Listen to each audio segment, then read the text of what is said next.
Have you ever written an email, or any piece of writing for that matter, and wondered how the reader will interpret it? Let's look at Jack for an example.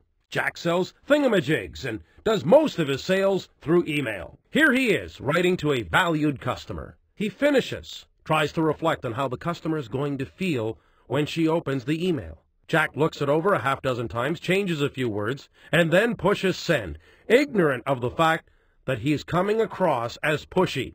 Jill, the customer, receives and reads the email. She's upset and angry that Jack would write to her in such a tone. Feeling pressured, she also writes back, saying she no longer wishes to buy any of his thingamajigs, and also sends a complaint to his boss. Jack receives her reply and is shocked by Jill's response. He also gets in trouble with this guy. Now, if only Jack had used Lymbix to clarify his tone. At Lymbix, we've developed a writing tool that eliminates miscommunication. Think of it as a tone checker. It works much like spell check, but instead of scanning and replacing misspelled words, Lymbix replaces words that don't fit your desired emotional tone. Let's look again.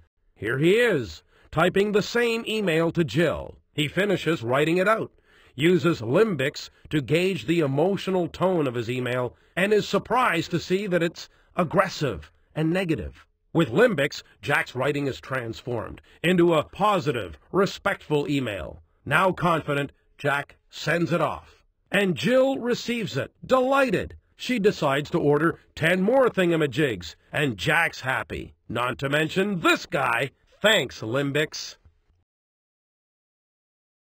While this demonstration took place in a work environment, it should be made clear that Lymbix applies to any piece of writing or writer. Whether you are a blogger, a student, a professional writer, a poet, public speaker, journalist, marketer, content writer, or just sending an email to friends, relatives, or loved ones, you get the gist.